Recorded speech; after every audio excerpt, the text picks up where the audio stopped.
Hello and welcome. आज lesson number 8 में हम हैड के अदर यूजेस देखेंगे। हैड के अन्य प्रयोग क्या होते हैं।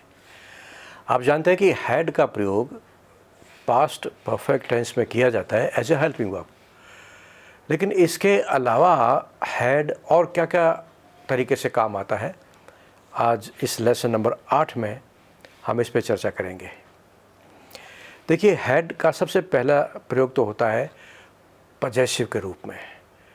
भूतकाल में जब कोई चीज़ आपके पास थी या आप रखते थे, यानी कि हम यूँ भी कह सकते हैं भूतकाल में अगर आपके पास कोई चीज़ पोजेशन में थी तो वो हैड से एक्सप्रेस होती है।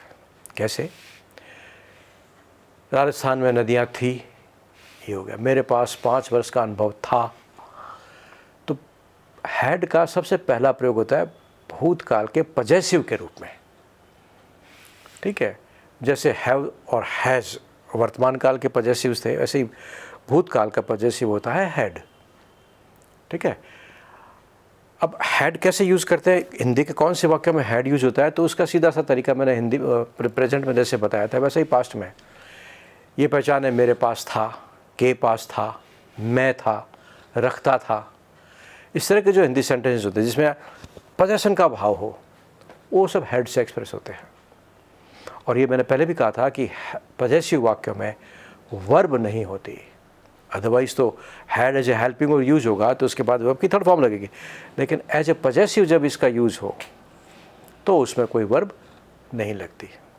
देखिए कैसे अपन बात करते हैं। हमारे पास चाणक्य जैसा विद्वान था, के पास था। हम कहेंगे we had a scholar like Chanakya. मेरे पास 5 वर्ष का अनुभव था, आई हैड 5 years एक्सपीरियंस। देश में सौहार्द था, द कंट्री हैड हार्मनी। देश में सांप्रदायिक एकता थी, the country had communal unity. तो ये पजेसिव हो गए, भूतकाल की बात हो गई।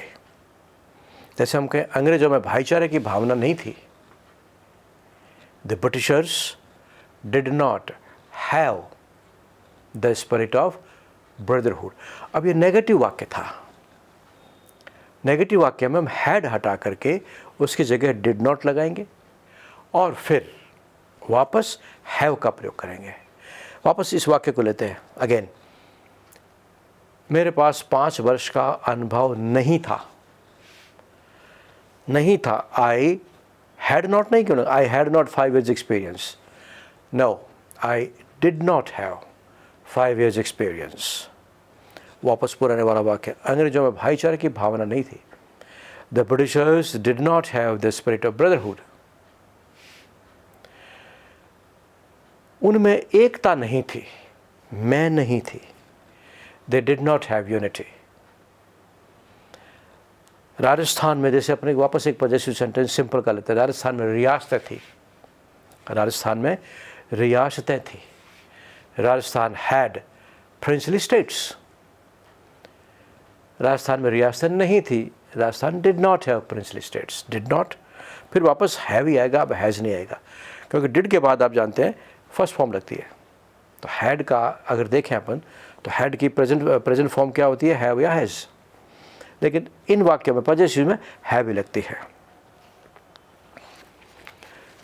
एक और एग्जांपल लेते हैं, इंट्रोगेटिव लेते हैं।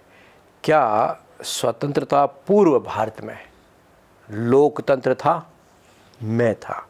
इस सेंटेंस में कोई वर्ब नहीं है, दौड़ना भागना कूदना कुछ नहीं है, पजेसिव है। क्या स्वतंत्रता पूर्व भारत में लोकतंत्र था? प्रश्नवाचक वाक्य। वाक्य प्रश्नवाचक हो चाहे नेगेटिव हो, सभी में डिड का प्रयोग करेंगे और उसके बाद में हैव लगेगा, हैव। डिड इंडिया या डिड स्वतंत्रता, did pre independence India, did pre independence India have democracy. Negative दे देंगे, स्वतंत्रता पूर्व भारत में लोकतंत्र नहीं था, pre independence India did not have democracy. आज़ादी से पहले क्या भारत में संविधान था? मैं था। Did India have constitution before independence? तो ये हैड का एक वजह से प्रयोग हुआ।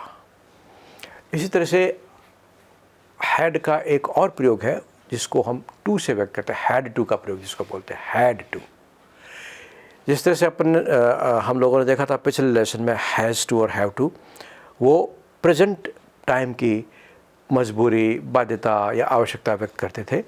उसी तरह से हैड टू भूतकाल की मजबूरी, आवश्यकता या बाध्यता को व्यक्त करता है।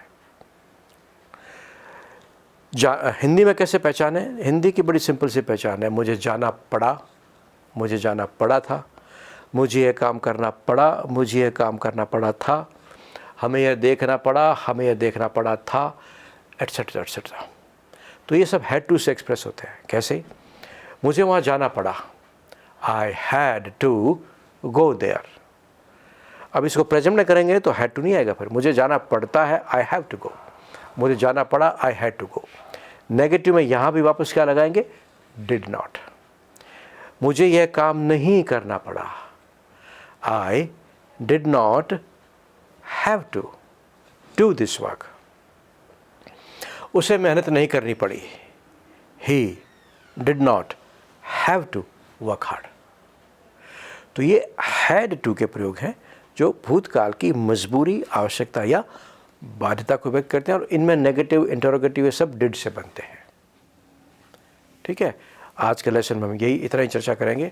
नेक्स्ट लेसन में एक नई और अदर यूजेस के साथ फिर मिलेंगे। Bye bye.